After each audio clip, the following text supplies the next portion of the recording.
ini tentu beberapa hari ini kita memperkirakan justru yang tidak tahan itu mungkin Amerika ya. Ya.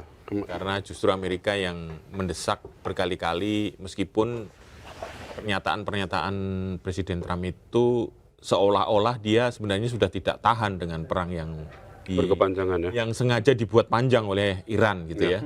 Karena dia paham Amerika akan kehabisan banyak sumber daya, rudalnya, mesin perangnya, uangnya, ya kan? Ya. Bahkan disebut pembebasan satu pilot F-15 yang hilang itu menghabiskan 8 triliun rupiah. Artinya kalau diterus-teruskan yang bahasa gampangnya yang boncos duluan sebenarnya Amerika. Ya, jelas. Nah ini sesuai ya dengan apa-apa yang kita bahas, kemarin-kemarin selama di dokumen ini juga sih. Ya. Bahwa ternyata memang itu bahasa lain dari Presiden Trump untuk mengajak damai sebenarnya. Ya. Cuman memang gayanya Presiden Trump kan juga gitu kan. Dia mau minta berhenti tapi tetap menang gitu. Iya. Nggak mau ngaku kalah. Nggak mau ngaku kalah tapi mau minta berhenti gitu. Jadi ini lucu, ini kejadian lucu dan ternyata terjadi. Betul. Apa yang kita duga itu kejadian dan ya paling tidak semua saling klaim menang, ya kan? Iran merayakan kemenangan ya. Iran merayakan kemenangan dan itu menurut saya realistis, pantas. Tapi kalau Amerika merayakan kemenangan, lah itu mungkin untuk konstituennya Donald Trump di Amerika lah kira-kira ya. Biar tidak kehilangan dukungan kalau nanti pemilu selat November 2000 tahun ini. Gitu. Jadi sebenarnya salah kalkulasi itu semakin nyata dengan kenyataan ini. Artinya memang serangan cepat yang dia pikirkan seminggu selesai ternyata tidak. Gitu. Nah setelah itu skenario berikutnya kedodoran semua, bahkan kacau balau, kocar kacir. Di luar dugaan. Di luar dugaan ternyata Iran sangat kuat, rahasia senjatanya banyak yang tidak terdeteksi dan mereka tidak tahu. Ternyata, waduh, berat juga kalau diteruskan gitu. Dan mungkin fakta juga ya, kalau ternyata minyak ini juga Selat Hormuz kan ini, Selat Hormuz dibuka. Artinya memang sebenarnya Amerika sendiri juga tersiksa kalau Selat Hormuz ini tidak bisa dilewatin gitu kan. Mungkin orang banyak yang tidak tahu kalau Amerika itu peminum BBM terbesar di dunia. Jadi dia itu kalau kita itu 1,6 juta barrel per hari, Amerika itu sekitar 20 sampai 20 juta barrel per hari. Sementara produksi mereka hanya sekitar 13 juta barrel per hari. Artinya dia butuh 7 juta barrel per hari untuk nggak tahu didapatkan dari mana, mungkin dari Venezuela atau mungkin karena cadangan minyak mereka banyak. Ya. Tapi kalau namanya menggunakan peralatan tempur yang sangat banyak, itu kan minyaknya diperlukan banyak juga gitu. Kapal induk, pesawat, tank dan segala macam itu kan semuanya membutuhkan energi. Jadi mungkin ini satu kejadian yang kita bisa prediksi sebelumnya sebenarnya. Ternyata memang yang nggak tahan Amerika duluan gitu. Yang boncos duluan ya? Boncos duluan. Ya gitu sih kira-kira ya. Tapi ya kalau mereka mau merayakan kemenangan dari versi mereka ya itu hak mereka lah. Kita lihat dulu aja omongannya Trump yang di share di sosial media dia. Betul.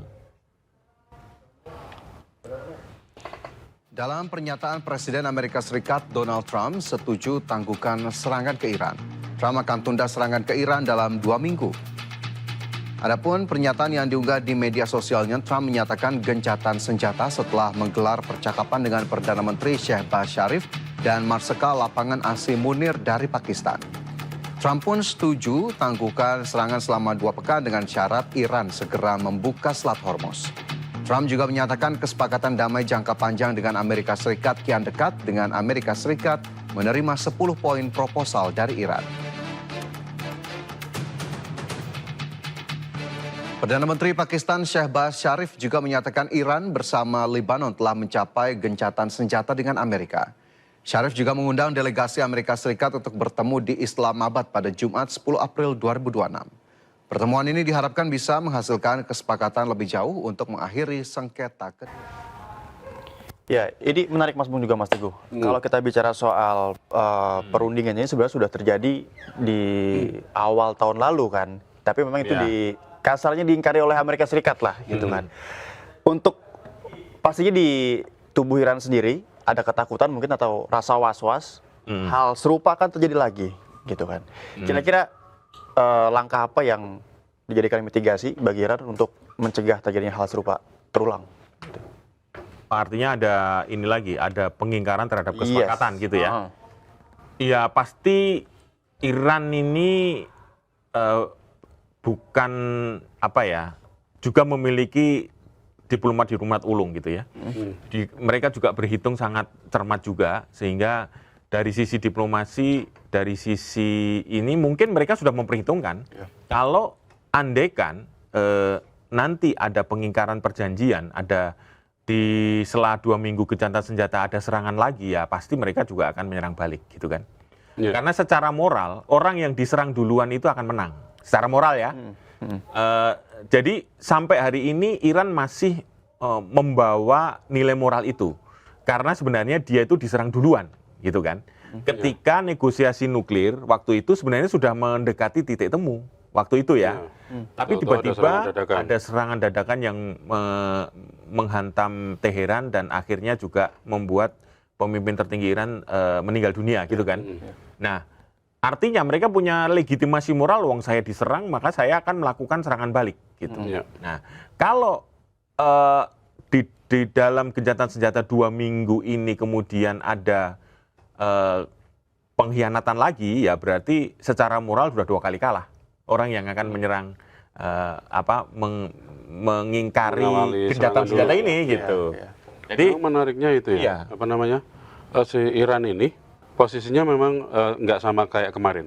Jadi posisinya dia memang saat ini posisinya lebih standby ya. Betul. Lebih tinggi.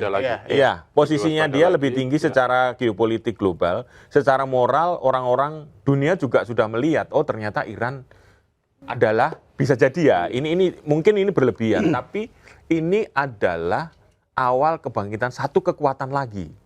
Selain kan kalau kita sebutan sekarang yang punya kekuatan politik, ekonomi, militer, Amerika, Cina, Rusia. Uni Eropa. Nah, ini ada kekuatan baru namanya Iran. Gitu. Nah, membangkitkan semangat Persia. Dan itu teruji.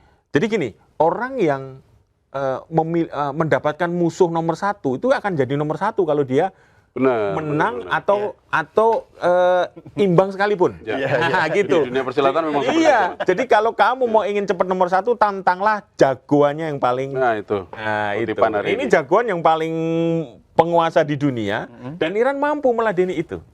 Artinya grade-nya kalau dalam pertandingan bola, dia ratingnya pasti naik. Gitu. Ya gitu. Meskipun skornya draw gitu ya, 0-0. Tapi kalau Indonesia mampu mengimbangi Argentina, ya kan, dalam sepak bola, pasti naik tinggi banget gitu. Dipuja-puja sepekan lebih itu pasti. Itulah ibaratnya ya. Gitu. Terus poin keduanya nih, Mas Teguh dan juga Mas Bung. Kira-kira faktor apa yang membuat Iran ini kita berunding sekarang? Karena sebelum-sebelumnya mereka nggak mau kan? Nah, Iran ini sebenarnya kalau kita baca ya, sebenarnya dia tidak mau Amerika kalah luluh lantak terus kemudian enggak juga gitu. Mereka cuman smooth tapi meladeni permainan. Ayo, kamu mau jangka berapa lama? Gue ladenin deh. Dari kemarin seperti itu ya. Lu jual, gue beli. Tapi dia tidak punya tujuan untuk menghancurkan semua kekuatan Amerika di situ sebenarnya. Ini hanya untuk memberi kode bahwa sebenarnya lu jangan macam-macam kalau mau nyerang gue. Aku tahu kelemahanmu. Nih. Sebenarnya itu aja. Jadi kekuatan-kekuatan dia di Kuwait, di mana-mana itu kan diserang karena aku bisa jangkau kamu loh. Gitu loh. Intinya ini pesan itu. Jadi sebenarnya menurut saya sih Iran lebih easy going ya. Easy going. Mau disebut kalah, terserah. Tapi menurut saya menang gitu.